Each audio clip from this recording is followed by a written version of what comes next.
In this section, we're going to talk about team communications. It cannot be emphasized enough how important clear, concise communication of expectations and roles is to any team.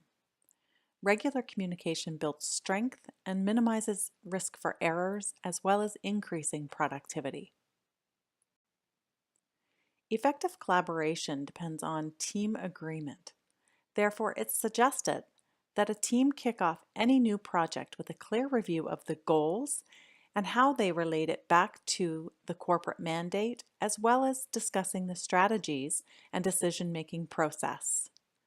Developing the team charter is part of this forming process. It is assumed that every team member will be committed to the cause, as this helps to add drive and passion to the job. How does communication impact results anyway? Clear definition of roles encourages everyone to do their absolute best. When people understand what their responsibilities are and what boundaries exist, they can work more effectively and efficiently. Individuals, in turn, feel good about being part of the team and will contribute in a more meaningful way. Having a clear understanding of the rules promotes a good team dynamic through civility and cooperation. Respect is paramount. Treat each team member with respect and never tolerate unprofessional conduct. Treat each team member the way they want to be treated, more so than how you want to be treated. What is meaningful to you isn't necessarily meaningful to another person. Hopefully by now, it's abundantly clear that each person is an individual with individual needs, wants, and preferences, likes and dislikes. We're all as unique as each snowflake is. Acknowledge each other's hard work and celebrate even the smallest of successes. Always remember that nobody is perfect, so admit mistakes and correct them quickly. If you need help, ask for it. There's no shame in asking for help. Making assumptions has no place on a good team. Try not to dwell or judge others because of a mistake or misstep either. And most importantly of all, never participate in gossip. How you behave and how you treat others will define how well the team is able to build common ground. Have you ever thought about speaking up in a meeting and then decided against it because you did not want to appear unsupportive of the group's efforts? Or lead a team in which the team members were reluctant to express their own opinions? Groupthink is a phenomenon that occurs when the desire for group consensus overrides people's common sense desire to present alternatives, critique a position, or express an unpopular opinion. Here, the desire for group cohesion effectively drives out good decision-making and problem-solving. There are two well-known examples of groupthink in action.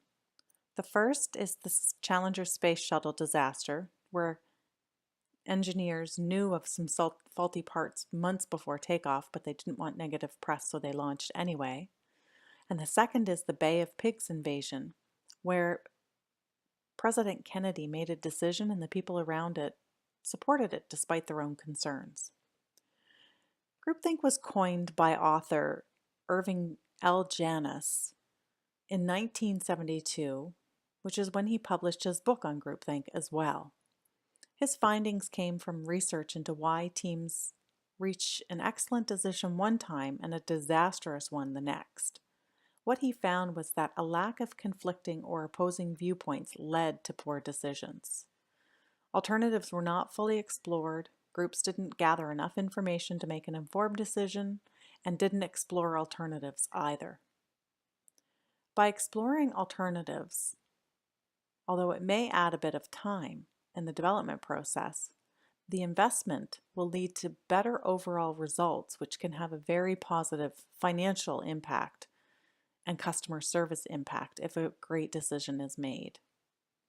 So groupthink happens when there is a very persuasive group leader, a high level of group cohesion, and very intense pressure from the outside to make a quick decision. What are the symptoms of groupthink? It's important to learn to spot the potential for groupthink mentality by watching for the following. First, rationalization. This is when team members convince themselves that despite evidence to the contrary, the decision or alternatives being presented is the best one. The next is peer pressure. Team member expresses an opposing opinion or questions the rationale behind a decision, and the rest of the team members work together to pressure or penalize that person into compliance. The next is complacency. After a few successes, the group begins to feel like any decision they make is the right one because there's no disagreement at all from any source. The next is the moral high ground, and this is when members of the group view themselves as moral.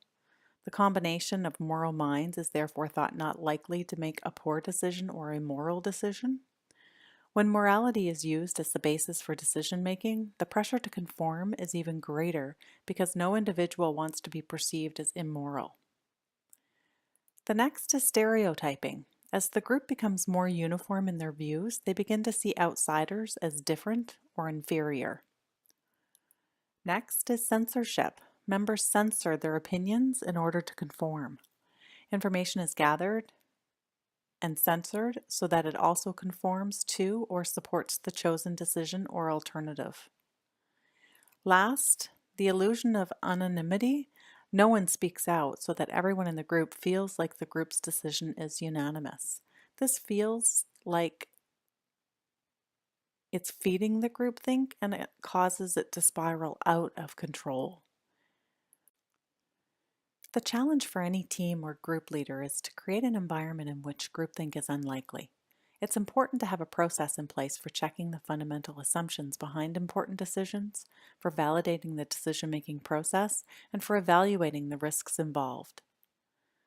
For significant decisions, the team should ensure the decision is a sound one by ensuring objectives were met, exploring alternatives, ensuring an environment where ideas or opinions are challenged respectfully, testing assumptions, and making sure information is sourced widely and it's objective and relevant. A team member should not be afraid to speak up, even if their idea or opinion seems drastically different from everyone else. A person should never be persecuted for their opinion or expressing an individual thought.